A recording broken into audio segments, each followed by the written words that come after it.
Ahir regiment के बारे में किसी ने चर्चा क्यों नहीं की? यादव जिंदाबाद, लालू यादव जिंदाबाद, लालू यादव जिंदाबाद। सिर्फ ज्यादा क्यों? पप्पू यादव मधेपुरा में अहीर रेजिमेंट की बात कर रहे थे। उन नेताओं से सवाल पूछ रहे थे जिन नेताओं को यादवों की बदौलत पहचान मिली।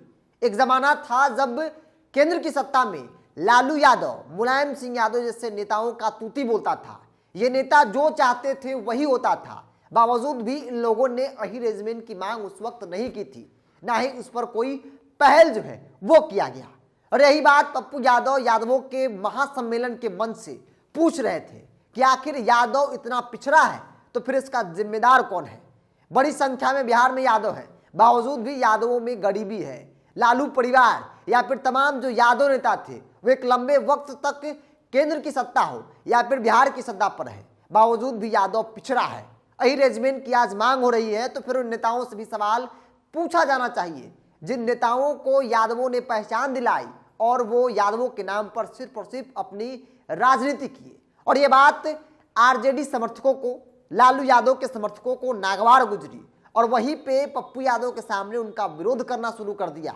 लालू यादव जिंदाबाद के नारे लगाने शुरू कर दिए। दरअसल ये तस्वीर बीएन मंडल ग्राउंड मधेपुरा की है, जहां पे यादवों का बड़ा सम्मेलन था। दावा किया गया था कि लाखों की तादाद में बिहार और देश के अलग अलग राज्यों से यादव जुटेंगे, बड़े बड़े धुरंधर आएंगे। लेकिन उस मंच पर पप्पू यादव को छोड़ दी जाए तो कोई भी यादवों का बड़ा चेहरा नजर नहीं आया। मधेपुरा को लेकर कहा जाता है कि यादवों की बड़ी आबादी है, यादवों का राज चलता है, वहां पे यादवों का गढ़ है और वहां पे यादवों का महासम्मेलन जहां पे, और उसी मंच पर पप्पू यादव चिल्ला चिल्ला कर यादवों की हक की बात कर रहे थे। यादवों में गरीबी है, इसको लेकर सवाल पूछ रहे थे कि आखिर यादवों में जो गरीबी है, जो बिहार सरकार का आंकड़ा कहता है, तो फिर इसका जिम्मेदार कौन है। अहीर रेजिमेंट की मांग जो की जा रही है, जिसका समर्थन पप्पू यादव भी करते हैं, तो फिर अहीर रेजिमेंट क्यों नहीं बना? क्योंकि एक जमाना था जब लालू प्रसाद यादव, मुलायम सिंह यादव जैसे नेताओं की तूती बोलती थी। ये नेता जो चाहते वो फैसला केंद्र की सरकार लेती, बावजूद भी इन नेताओं ने कभी अहीर रेजिमेंट का जिक्र नहीं किया। मतलब साफ था कि इनको सिर्फ और सिर्फ वोट से मतलब था, इनको सिर्फ और सिर्फ अपनी राजनीति और कुर्सी बचाने से मतलब थी। और ये जब सवाल वो कर रहे थे, ये बात जब वो बोल रहे थे, तो आरजेडी के समर्थक को बुरा लग रहा था। आरजेडी के समर्थक वहां पे विरोध करना शुरू कर दिया। आपने वो तस्वीर भी देखी जब एक शख्स चिल्ला चिल्ला कर लालू यादव जिंदाबाद, लालू यादव जिंदाबाद के नारे लगाना शुरू किया। और इस बात से नाराज पप्पू यादव मंच छोड़कर वहां से निकल गए, क्योंकि वो मंच किसी दल का नहीं था, वो एक समाज का था, यादव समाज का। और वहां पे तमाम अलग अलग जगहों से जो यादव समाज के लोग थे वो आए थे यादवों की बात करने के लिए। वहां पे बात यादव की तो हो रही थी, लेकिन समर्थक जो थे, जो मंच के नीचे बैठे लोग थे, वो इस बात को सुनने को तैयार नहीं थे।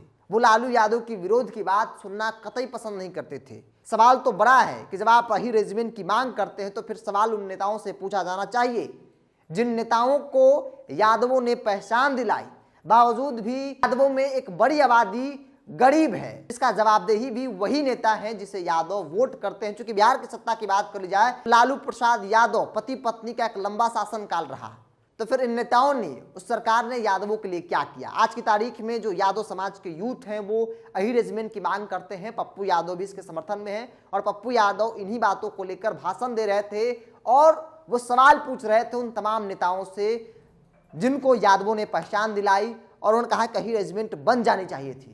बावजूद उन नेताओं ने आवाज नहीं उठाई, तो फिर हम लोगों को सोचना चाहिए। लेकिन इतना बोलने के बाद लालू यादव के समर्थक उनका विरोध करना शुरू कर देते हैं, जिससे पप्पू यादव नाराज होकर उस मंच को छोड़कर वहां से निकल जाते हैं।